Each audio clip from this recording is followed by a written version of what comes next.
बिस्मिल्लाहिर्रहमानिर्रहीम। अस्सलाम वालेकुम। Welcome back to reaction channel guys. मैं हूं देवाशीष और ये फन। आज हम वीडियो लाए हैं Israel Palestine war what is happening explain by Dhruv Rathee. Dhruv Rathee की वीडियो है और चलिए चलते हैं कि ये वॉर शुरू क्यों हुआ है। नमस्कार दोस्तों, इजराइल और पैलेस्टीन के बीच में एक बार फिर से जंग छिड़ चुकी है। 7 अक्टूबर सुबह 6:30 बजे की बात है, जब ज्यादातर इजरायली लोग अपने घरों में सो रहे थे कि अचानक से एयर रेड सायरन्स बजने लगते हैं।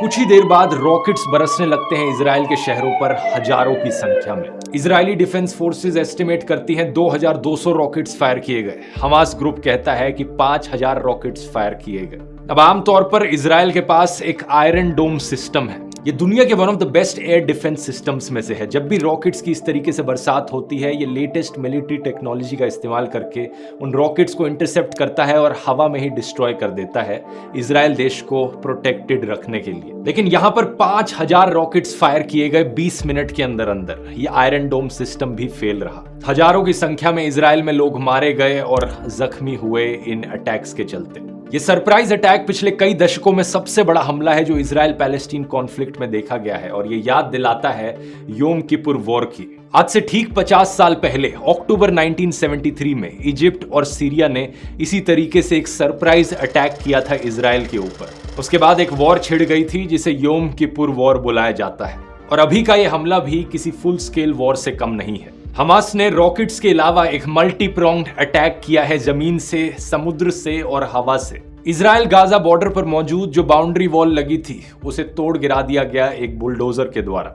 कई पैलेस्टीनियंस इजरायली टेरिटरी के अंदर घुसते हुए दिखे, कई मोटरसाइकिल्स पर, कुछ मोटर पावर्ड हैंग ग्लाइडर्स के जरिए हवा के थ्रू इजराइल में घुसे। इसके अलावा समुद्र में स्पीड बोट्स के जरिए भी हमास के लोगों ने इजराइल पर हमला बोला।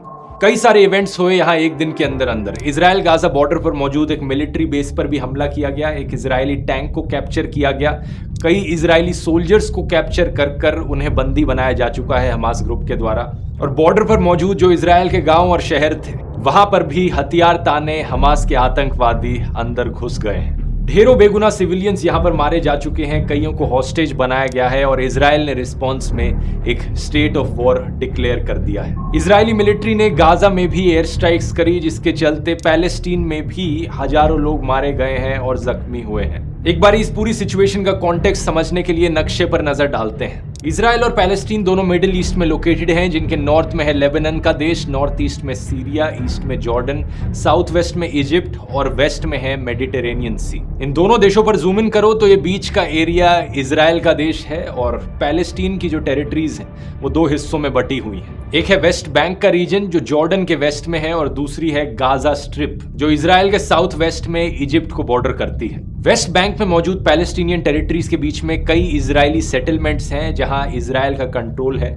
इसे इलीगल कंसिडर किया जाता है यूनाइटेड नेशन और कई और देशों के द्वारा। इस वेस्ट बैंक में जो पैलेस्टीनियन टेरिटरीज हैं उन्हें एडमिनिस्टर किया जा रहा है पैलेस्टीनियन अथॉरिटी के द्वारा, जो फतेह के कंट्रोल में है। एक पॉलिटिकल पार्टी का नाम है। दूसरी तरफ गाजा स्ट्रिप में सिर्फ और सिर्फ हमास का राज चल रहा है। फतेह और हमास के बीच में अपना एक अलग कॉन्फ्लिक्ट रहा है हिस्टोरिकली, और हमास की बात करी जाए तो ये एक एक्सट्रीमिस्ट पैलेस्टीनियन ऑर्गेनाइजेशन है जिसे ज्यादातर देशों के द्वारा एक आतंकवादी संगठन माना जाता है। Canada, European union, Israel, Japan, Australia, USA और यूके हमास को एक टेररिस्ट ऑर्गेनाइजेशन डेजिग्नेट करते हैं। लेकिन दूसरी तरफ इसे टेररिस्ट नहीं कंसिडर किया जाता Brazil, China, Egypt, Iran, Norway, कतार, रशिया, सीरिया और टर्की के द्वारा। फिर कुछ देश ऐसे हैं जो हमास के सिर्फ मिलिट्री विंग को एक टेररिस्ट ऑर्गेनाइजेशन मानते हैं, जैसे कि न्यूजीलैंड और पैराग्वे। ये चीज जियोपॉलिटिकली काफी रेलेवेंट है, क्योंकि आप आगे देखेंगे आज जो सिचुएशन हो रही है दुनिया के अलग अलग देश उस पर कैसे रिएक्ट कर रहे हैं। अभी के कॉन्फ्लिक्ट का जो नक्शा है वो देखा जाए तो आप देख सकते हैं गाजा स्ट्रिप रेड कलर में है, और इजराइल की टेरिटरी के कितना अंदर घुस गए हैं पैलेस्टीनियन मिलिटेंट्स ये आप ब्लू कलर से देख सकते हैं।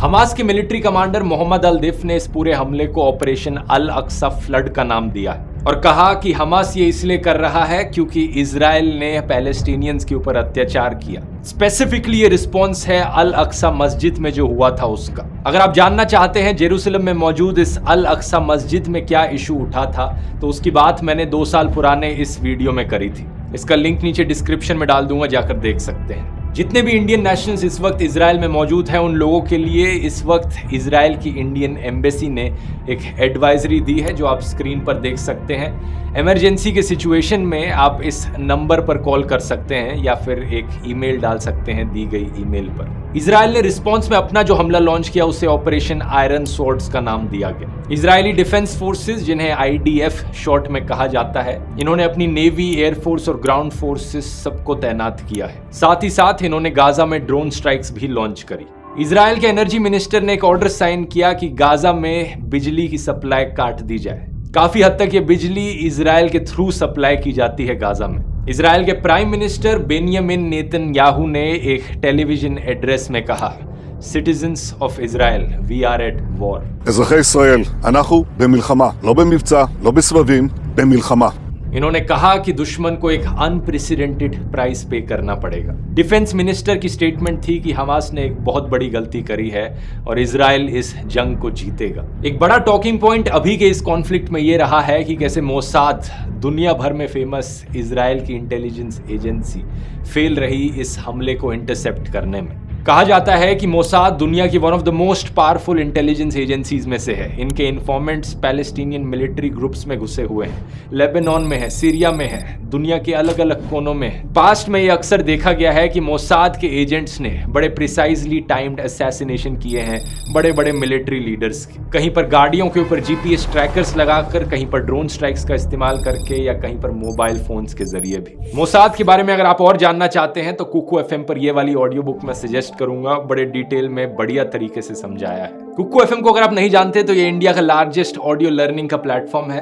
15 लाख से ज्यादा इनके एक्टिव हिंदी पेड सब्सक्राइबर्स हैं। 2023 में हर दिन 1.5 लाख घंटे का कंटेंट कुकू FM पर सुना गया। यहाँ आपको ऑडियो बुक्स मिलेंगी ऑलमोस्ट हर सब्जेक्ट और टॉपिक पर। आपने अगर अभी तक ज्वाइन नहीं किया है, आप कूपन कोड इस्तेमाल कीजिए ध्रुव50 और आपको कुकू FM के पहले महीने के सब्सक्रिप्शन पर 50% ऑफ मिलेगा। 99 रुपीज की जगह सिर्फ 49 रुपीज कॉस्ट पड़ेगी। लिंक डिस्क्रिप्शन में मिल जाएगा, जाकर चेकआउट कर सकते हैं। और अब मोसाद पर वापस आए तो सवाल ये कि इतनी ताकतवर एजेंसी होने के बावजूद भी इनको कैसे पता नहीं चला कि यहाँ पर हजारों रॉकेट्स की स्टॉक पाइलिंग करी जा रही थी गाजा में। ग्राउंड पर मौजूद जो बॉर्डर की फेंसिंग लगी है गाजा इजराइल बॉर्डर पर, वहां पर कैमरास हैं, ग्राउंड मोशन सेंसर्स हैं, रेगुलर आर्मी के पेट्रोल्स होते हैं। इस तरीके के स्मार्ट बैरियर्स क्यों फेल हो गए? डोमेस्टिकली बहुत क्रिटिसिज्म फेस करना पड़ रहा है इजराइल की सरकार को।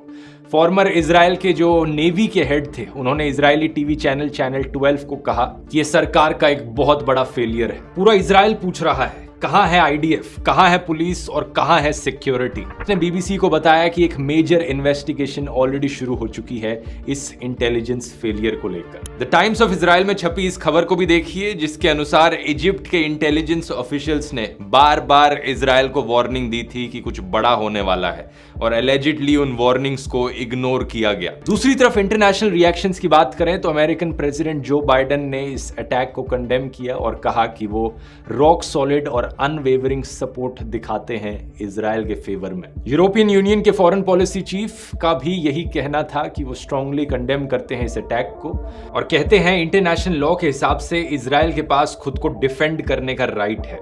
इन्होंने कहा कि इजरायली हॉस्टेजेस को इमीडिएटली रिलीज किया जाए। ईरान का देश जो कि one of the main supporters रहा है हमास का, उनकी फॉरेन मिनिस्ट्री कहती है कि हमास के द्वारा किया गया हमला एक एक्ट ऑफ सेल्फ डिफेंस था पैलेस्टीनियंस की तरफ से। बगल के इजिप्ट की देश की फॉरेन मिनिस्ट्री कहती है कि वो सऊदी अरेबिया और जॉर्डन के साथ बातचीत कर रही है इजराइल पैलेस्टीनियन टेंशंस को डिफ्यूज करने की कोशिश में। पैलेस्टीन के जो प्रेसिडेंट है महमूद अब्बास, वो ऑफिशियल न्यूज एजेंसी WAFA को कहते हैं कि पैलेस्टीनियंस का सेटलर्स और विदेशी ट्रूप्स के टेरर के खिलाफ खुद को प्रोटेक्ट करने का अधिकार है। जैसा कि मैंने बताया, ये फतेह पार्टी के हैं जो वेस्ट बैंक पर रूल कर रही है और हिस्टोरिकली फतेह और हमास के बीच में कॉन्फ्लिक्ट की सिचुएशन रही थी। आज से 2 साल पहले मैंने एक डिटेल्ड वीडियो बनाया था इजराइल पैलेस्टीन कॉन्फ्लिक्ट पर, जिसपे बहुत लंबा इतिहास इनका समझाया था। इसमें मैंने बात करी थी कि कैसे ज्यूज को सदियों से प्रोसिक्यूट किया गया यूरोप में, वो अपनी जान बचाकर माइग्रेट किए पैलेस्टीन और पैलेस्टीनियंस को अपने ही देश में अब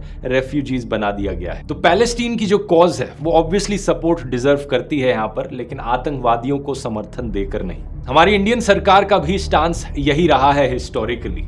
इंडिया ने हमेशा Palestinian cause of self determination को सपोर्ट किया है अंडर वेरियस प्राइम मिनिस्टर्स, चाहे वो प्राइम मिनिस्टर इंदिरा गांधी हो, राजीव गांधी हो, अटल बिहारी वाजपेयी हो, मनमोहन सिंह हो या फिर प्रधानमंत्री मोदी क्यों ना हो। लेकिन मध्य पूर्व के बारे में यह स्थिति साफ है कि अरबों की जिस जमीन पर इजराइल कब्जा करके बैठा है वो जमीन उसको खाली करना होगी। प्रधानमंत्री मोदी तो एक्चुअली में पहले इंडियन प्राइम मिनिस्टर रहे हैं पैलेस्टीन को विजिट करने वाले। अब जो प्रधानमंत्री मोदी की तरफ से स्टेटमेंट आई है वो शॉक एक्सप्रेस करते हुए आई है आतंकवादी हमलों को लेकर, और वो सॉलिडारिटी एक्सप्रेस करते हैं इजराइल के साथ और इजराइल के इनोसेंट विक्टिम्स और उनके परिवारों के साथ। और ये कोई हैरानी वाली बात नहीं है, क्योंकि हमास जो यहाँ कर रहा है आज वो सिर्फ और सिर्फ आतंक है। बहुत सी डिस्टर्बिंग वीडियोस आई हैं सामने जहां पर हमास के आतंकवादियों ने औरतों और सिविलियंस के साथ इस तरीके से बर्ताव किया कि इसको वीडियो में बताया भी नहीं जा सकता। ये बहुत शर्मनाक बात है कि कुछ लोग इन लोगों को फ्रीडम फाइटर्स की तरह देखते हैं। ये बात सच है कि पैलेस्टीन में आम लोगों के साथ ज्यादती हुई है, लेकिन इजराइल के आम लोगों को मारना, ऐसे टेररिज्म को जस्टिफाई कभी नहीं किया जा सकता। पिछले एक वीडियो मैंने एक चीज कही थी जो मैं दोबारा दोहराना चाहूंगा। हमास एक डेजिग्नेटेड आतंकवादी ऑर्गेनाइजेशन है और इजराइल एक पावरफुल देश है एक प्रॉपर डेमोक्रेटिक सरकार के साथ। इसलिए इजराइल को अपनी पावर का रिस्पॉन्सिबल तरीके से यूज करना चाहिए। कुछ कॉम्युनल बिगेट्स को ऐसी स्टेटमेंट से बड़ी तकलीफ होती है। एक तरफ लोग हैं जो कहते हैं कि पूरी तरीके से सफाया कर दो पैलेस्टीन का, जश्न मना रहे हैं पैलेस्टीन पर हमले होते हुए देखकर, कहते हैं एक भी नहीं बचना चाहिए, बिना उन लोगों की फिक्र करते हुए जो आम पैलेस्टीनियन लोग हैं उन पर क्या बीत रही होगी। दूसरी तरफ कुछ कॉम्युनल लोग हैं जो हमास आतंकवादियों के सपोर्ट में जश्न मना रहे हैं, खुश हो रहे हैं कि हमला कर दिया इजराइल पर। ये लोग चाहते हैं कि इजराइल का पूरी तरीके से सफाया हो जाए, इजराइल देश एग्जिस्ट ही नहीं करना चाहिए। जब आप ऐसे कमेंट्स को सोशल मीडिया पर देखें तो याद रखिए कि आप एक इंसान हैं, कोई खून के प्यासे वैम्पायर नहीं है। दूर बैठकर बड़ा आसान है वॉर मॉन्गरिंग करना, लेकिन सोचकर देखिए अगर आप वहां पर होते जहां ये वॉर छिड़ रही है, सोचकर देखिए आम इजरायली और आम पैलेस्टीनियन परिवारों पर क्या बीत रही होगी। रोजमर्रा की जिंदगी पूरी तरीके से थम जाना और इस डर में जीना कि कब कौन सा रॉकेट आकर आपकी बिल्डिंग पर गिर जाए। इजराइल भी इस चीज को दर्शाने की कोशिश कर रहा है कि वो कितने रिस्पॉन्सिबल तरीके से अपना काउंटर ऑफेंसिव कर रहा है। अभी एक 14 मंजिले पैलेस्टीन की इमारत पर एयर स्ट्राइक करी गई, लेकिन एयर स्ट्राइक करने से पहले 10 मिनट की वार्निंग दी थी इजराइल ने, जिस बिल्डिंग में रहने वाले लोग इवैक्यूएट करके छोड़ दे बिल्डिंग, क्योंकि इस पर एक बम गिरने वाला है। ऐसी वार्निंग्स पहले भी देखी गई है, जैसे कि फातिमा बशीर के परिवार को वार्निंग दी गई इजरायली एयर स्ट्राइक से पहले इस साल मई में, या फिर अगस्त 2022 गाजन्स को 15 मिनट की वार्निंग मिली इजरायली एयर स्ट्राइक से पहले। हालांकि इजराइल ये कहता जरूर है, लेकिन सच्चाई ये भी है कि इजराइल की एयर स्ट्राइक्स में ढेरों पैलेस्टीनियन सिविलियंस मारे गए हैं। उम्मीद यहाँ पर यही है कि यहाँ लॉन्ग लास्टिंग शांति देखने को मिले इन दोनों देशों के बीच में, लेकिन अभी की सिचुएशन को देखकर लगता है कि ये वॉर अभी काफी चलने वाली है। आपको मैं सजेस्ट करूंगा पूरा हिस्टोरिकल कॉन्टेक्स्ट समझे, इजराइल और पैलेस्टीन के बीच ये झगड़ा क्यों हुआ, क्या कारण है इसके पीछे असली। यहाँ इस वीडियो में मैंने एक्सप्लेन किया है, डिटेल में क्लिक करके देख सकते हैं। बहुत बहुत धन्यवाद। तो आपने ये रिएक्शन वीडियो हमारे साथ देखा कि इजराइल और पैलेस्टीन का कॉन्फ्लिक्ट क्यों हुआ है। तो ये ज्यूज़ पहले आ गए थे, तो ये पैलेस्टीन का एरिया था, तो उसको कवर करके उन्होंने अपना देश बनाया ज्यूज़ ने, और उसके बाद पैलेस्टीन और इजराइल का कॉन्फ्लिक्ट बहुत सालों से चलता रहा है। ये आज की बात नहीं है, बहुत सालों से चलता रहा है। पर इसमें एक चीज़ ज़रूर बताइए कि जो भी एयर स्ट्राइक्स हो रहे हैं, जो भी जैसे रॉकेट लॉन्चेस हो रहे हैं, दोनों देशों से चीज़ें हो रही है, तो उसमें जो आम इंसान है उनको प्रॉब्लम्स हो रही है, उनकी जान जा रही है, वो इंजर्ड हो रहा है, छोटे छोटे बच्चे इंजर्ड हो रहे हैं। तो दोनों देशों की मैं बात कर रहा हूँ कि जो आम लोग हैं वो हर्ट ना हो, और बहुत सारे लोगों की जान गई है, और वो आप नंबर्स में आप नहीं बता सकते, क्योंकि आप सोच नहीं सकते कि बॉम्ब अटैक हुआ था, एक हॉस्पिटल के ऊपर अटैक हुआ था गाज़ा में। जैसे चल रहा है वैसे ये लंबा चलेगा, और कुछ मतलब थोड़े थोड़े हिंट मिल रहा है कि ये मतलब वर्ल्ड वॉर 3 की तरफ जा रहा है सब कुछ, आप देख सकते हो। तो ये वीडियो के थ्रू हम यही बताना चाहते, यही समझाना चाहते कि आम इंसान है जो उनके थॉट प्रोसेस नेगेटिव ना हो कि भाई हमें इनको मारना है, हमें इनको मारना है, ऐसे थॉट्स नहीं होने चाहिए। आप सपोर्ट करिए पीस के बारे में, सीज फायर होना चाहिए हर जगह, और बस तो ये था हमारा रिएक्शन वीडियो। हमें आप कैसा लगा हमारा रिएक्शन वीडियो, आप ज़रूर लाइक्स शेयर कमेंट्स करके ज़रूर बताना, और कमेंट्स करना, हम ज़रूर जवाब देंगे। तो मिलते हैं अगले वीडियो में, तब तक के लिए अल्लाह हाफिज़, खुदा हाफिज़, शुक्रान।